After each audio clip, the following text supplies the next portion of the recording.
ವೀಕ್ಷಕರ ಸಮುದ್ರದಲ್ಲಿ ಮುಳುಗಿದ ದ್ವಾರಕ ನಗರವನ್ನು ಹುಡುಕಿದ್ದಾರೆ. Bharat national institute of ocean technology ಸಿಬ್ಬಂದಿಗಳು ಅರೇಬಿಯನ್ ಸಮುದ್ರದಲ್ಲಿ ಪೊಲ್ಯೂಷನ್ ಹೇಗೆ ಇದೆ ಎಂದು ಉದ್ದೇಶದಿಂದ ಸಮುದ್ರಕ್ಕೆ ಜಿಗಿಯುತ್ತಾರೆ.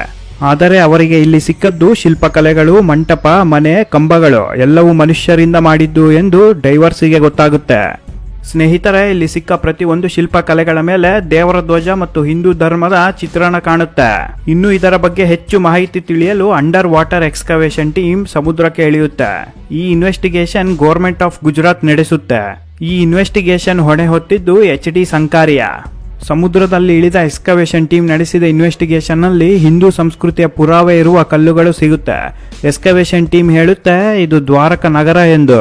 ಇದಾದ ಮೇಲೆ ಗುಜರಾತ್ ಸರ್ಕಾರ ದೊಡ್ಡ ಮಟ್ಟದಲ್ಲಿ ಅಂಡರ್ ವಾಟರ್ ರಿಸರ್ಚ್ ಇನ್ವೆಸ್ಟಿಗೇಷನ್ ಶುರು ಮಾಡುತ್ತೆ. ಇದರ ಹೊಣೆ ಹೊತ್ತಿದ್ದು SN ರಾವ್. SN ರಾವ್ ಭಾರತದ ಶ್ರೇಷ್ಠ ಆರ್ಕಿಯಾಲಜಿ ವ್ಯಕ್ತಿ. SN ರಾವ್ ಮತ್ತು ತಮ್ಮ ತಂಡ ಇನ್ವೆಸ್ಟಿಗೇಷನ್ ಮಾಡೋದಕ್ಕೆ ಅರೇಬಿಯನ್ ಸಮುದ್ರಕ್ಕೆ ಪ್ರಯಾಣ ಬೆಳೆಸುತ್ತಾರೆ. SN ರಾವ್ ಮೊದಲಿನಿಂದಲೂ ಶ್ರೀ ಕೃಷ್ಣ ದೇವರ ಮೇಲೆ ಅಪಾರ ನಂಬಿಕೆ ಮತ್ತು ಭಕ್ತಿ ಇಟ್ಟುಕೊಂಡಿರುತ್ತಾರೆ. ತಮ್ಮ ತಂಡದ ಸದಸ್ಯ SN ರಾವ್ಗೆ ಕೇಳುತ್ತಾರೆ, ಸರ್, ಕೃಷ್ಣ, ದ್ವಾರಕ ಎಲ್ಲ ನೀವು ನಂಬುತ್ತೀರಾ? ನನಗೆ ಕೇಳಿದರೆ ನಗು ಬರುತ್ತೆ, ಇವೆಲ್ಲ ಸುಮ್ಮನೆ ಕಟ್ಟುಕತೆ ಎಂದು ಹೇಳುತ್ತಾನೆ. ಇದಕ್ಕೆ SN ರಾವ್ ಕೊಟ್ಟ ಉತ್ತರ ಒಂದು ಕ್ಷಣ ಮೈ ಜುಮ್ ಎನ್ನುತ್ತೆ. ಇಲ್ಲಿ ಏನು ಕಾಣುತ್ತಿಲ್ಲ ಎಂದ ಕೂಡಲೇ ಇಲ್ಲಿ ಏನು ಇಲ್ಲ ಎಂದು ಅರ್ಥ ಅಲ್ಲ.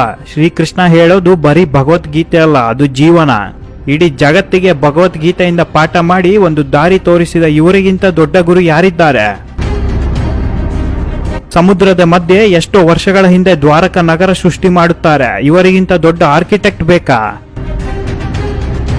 ಬರೀ ಕಣ್ಣಿನಿಂದಲೇ ಮನಸ್ಸಿನ ಮಾತು ಅರ್ಥ ಮಾಡಿಸುವ ಶ್ರೀ ಕೃಷ್ಣ ಇವರಿಗಿಂತ ದೊಡ್ಡ ಸೈಕಾಲಜಿಸ್ಟ್ ಯಾರಿದ್ದಾರೆ? ಇಡೀ ಪ್ರಪಂಚವನ್ನೇ ಕೊಳಲಿನ ಸಂಗೀತದಲ್ಲಿ ಬಂಧಿಸುವ ಇವರಿಗಿಂತ ದೊಡ್ಡ ಸಂಗೀತಗಾರ ಯಾರಿದ್ದಾರೆ? ಆರೋಗ್ಯದ ಸಂದೇಶ ಕೊಡುವ ಇವರಿಗಿಂತ ದೊಡ್ಡ ಡಾಕ್ಟರ್ ಯಾರಿದ್ದಾರೆ? ಧರ್ಮಕ್ಕೋಸ್ಕರ ಯುದ್ಧ ಮಾಡು ಎಂದು ಹೇಳುವ ಇವರಿಗಿಂತ ವೀರ ಯೋಧ ಇನ್ನೊಬ್ಬರು ಬೇಕಾ? ತನ್ನ ಪ್ರಜೆಗಳಿಗೆ ಕಷ್ಟಗಳನ್ನು ಗೊತ್ತಾಗದೆ ನೋಡಿಕೊಳ್ಳುವ ಕೃಷ್ಣ ಈತನನ್ನು ಮೀರಿಸುವ ರಾಜ ಯಾರಿದ್ದಾರೆ? ಹೋಮದಿಂದ ಮಳೆ ಬರಿಸುವ ಇವರಿಗಿಂತ ಪ್ರಕೃತಿಯನ್ನು ಅರ್ಥ ಮಾಡಿಕೊಂಡಿರುವ ಕ್ಲೈಮೇಟಾಲಜಿಸ್ಟ್ ಯಾರಿದ್ದಾರೆ?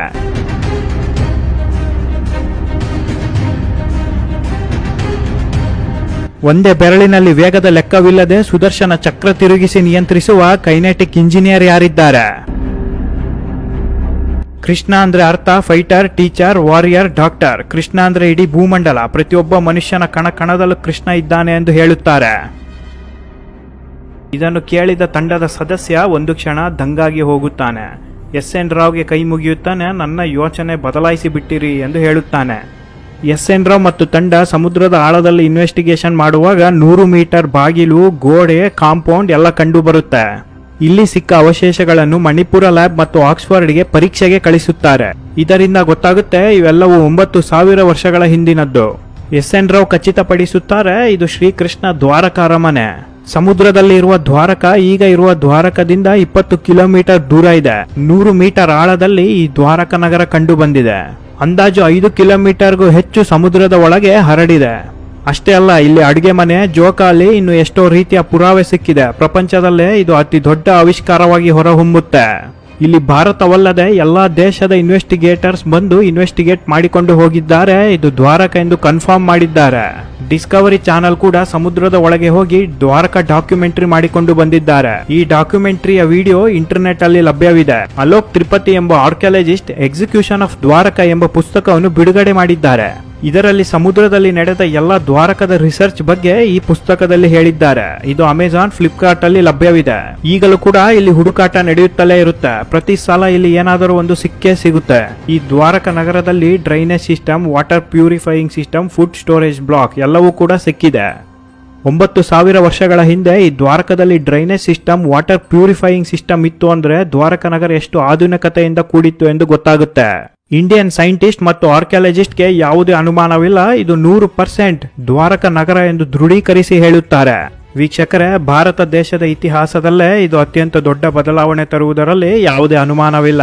ಪ್ರತಿದಿನ ದ್ವಾರಕದಲ್ಲಿ ಒಂದಲ್ಲ ಒಂದು ಬದಲಾವಣೆ ಆಗುತ್ತಲೇ ಇದೆ. ಮುಂಬರುವ ದಿನಗಳಲ್ಲಿ ಏನಾಗುತ್ತೆ ಎಂದು ಕಾದು ನೋಡಬೇಕು ಅಷ್ಟೇ. ನಿಮಗೆ ಈ ವಿಡಿಯೋ ಇಷ್ಟ ಆಗಿದ್ದಲ್ಲಿ ಲೈಕ್ ಮಾಡಿ, ಶೇರ್ ಮಾಡಿ, ಸಬ್ಸ್ಕ್ರೈಬ್ ಮಾಡಿ ಮತ್ತು ಪಕ್ಕದಲ್ಲೇ ಇರುವ ಬೆಲ್ ಐಕಾನ್ ಪ್ರೆಸ್ ಮಾಡೋದನ್ನ ಮರೆಯಬೇಡಿ. ಎಲ್ಲರಿಗೂ ಶುಭ ದಿನ.